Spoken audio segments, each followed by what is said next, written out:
just want to know that somebody still cared about me, that I was still of value. Welcome to the Capitol. You look like you shouldn't be here. I shouldn't, but I'm your mentor. A rebel. Scenes from the new Hunger Games movie, The Ballad of Songbirds and Snakes. Focused on a familiar character we just saw there, the eventual dictator of Panem, Coriolanus Snow. Lots of excitement about this, so we are very excited to see Eli in studio again this Friday. Welcome back. Hello, thank you, thank you. This is a prequel. Yeah. A prequel. So how far back do we go to start? About 60 years. So this is just 10 years after all the horrible destruction that had affected the capital and the world. And so this is a capital where you see cranes are still in the sky. Like they're just beginning to rebuild, just have had 9 other Hunger Games. So they're about to celebrate the 10th annual Hunger Games. So the decor, like it's a little bit of a different look, production design. You can see it there. I mean, it's kind of Harry Potter England meets like Soviet Russia 1930s. Lots of concrete, lots of big statues, lots of cars that look like the 1950s version of the future. And just like the novel by Suzanne Collins that this is based on, this film is really about the early years of this guy. He fought very hard in the games, Miss Everdeen. But they were games. Would you like to be in a real war?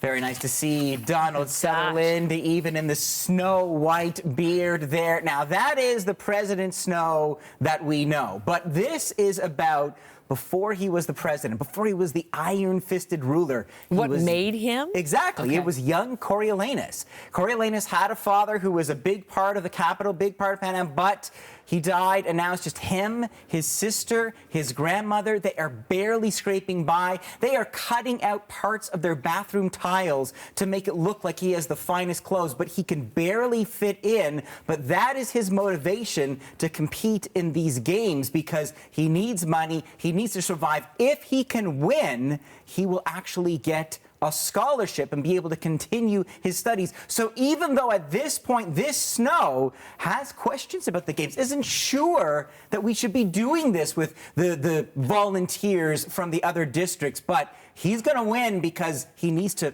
put food on the table. And so he is going to figure out a way to work with the person that he's mentoring, and that would be Lucy Gray from District 9. And you know they're going to have to find a way to work together. Let's watch. Welcome to the Capitol. You look like you shouldn't be here. I shouldn't, but I'm your mentor. A rebel. I am gonna get you out of here.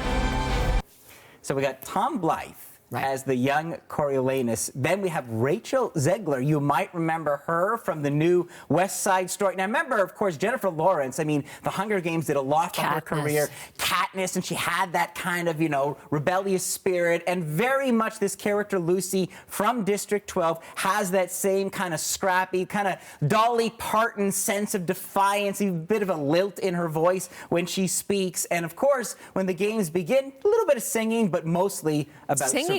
We'll get there. We'll get there. I've got a little treat for you, but mostly survival. Okay. So if it's mostly survival, I was remembering, I think it was the third of the films. Right. You talked to me then about the incredible action footage and the combat. Yeah. I mean, is that also a hallmark of this one? I would not say that's the greatest strength of this. And like the action is fine, and you still have the ethical quandary of like forcing these, you know, basically children and teens to survive. But because this is a younger capital, and because the Colosseum where they're actually battling has already been struck by an attack, you've got a lot of teens running around with very limited weapons and hiding in pipes and scrap, running over rocks. So it's fine. But the real firepower, to me, the surprise, is actually not the action, but the acting. Tom Blythe as the young Coriolanus. It's a really interesting portrayal, especially since we know where this is going. You get someone who is smart, who is kind of ethically ambiguous, and you get a sense that because he doesn't have the connections, he doesn't have the money, he is going to do what he needs to do to get ahead. And then you have Rachel as Lucy, who has that Spitfire spirit. Like District 12 was always a little bit country, right? But now it's practically the Appalachians. And now let's get to the music, because I think her superpower, her talent as Lucy is, when needed, she does belt it out. And, well, just take a listen. Can't take my charm, can't take my humor. You can take my world, 'cause it's just a rumor. Not too shabby. Good. It's pretty good, eh? And they did a lot of work on the music to really try and make it reflect the area and the culture of where she's from. I think of Oh Brother, Where Art Thou? And I think of how much music that movie sold and how it introduced a whole new generation to Americana. I wonder if Gen Z are gonna gravitate towards bluegrass, because there's some wonder. This is almost Hunger Games the musical, because there are a number of times, that is her thing, that is kind of her trick, that is her talent, and if she's got a talent, she should use it, and she does. Now, I enjoy what Tom and Rachel are doing as their characters, but if you want to talk about real, scene-chewing acting with a capital A, let's get to some of the big names in this cast. First, we got Peter Dinklage as Dean Casa Highbottom, and his performance is about as subtle as that name, but that is just a warm-up for the one, the only, Viola Davis as the mad scientist of the Capitol, and she's going big. Take a look. I am Dr. Volumnia Gall, your humble head game maker in charge of the War Department and all its affiliated concerns. Big performance, big wig, hair. just big everything. She's going for it. I also want to shout out Jason Schwartzman. I remember Stanley Tucci. So he was the host of the games, right? Caesar Flickerman. So Jason plays his distant relative, Lucky Flickerman, part-time weatherman, part-time magician, but also the host of the Hunger Games, and a total hoot. So the Sportcast sounds really, really good, exactly. too. So just for the Dolly Parton reference and the music, I'm giving it an extra half star in my mind. Okay, let's pause. The graphics. Here's Eli's number.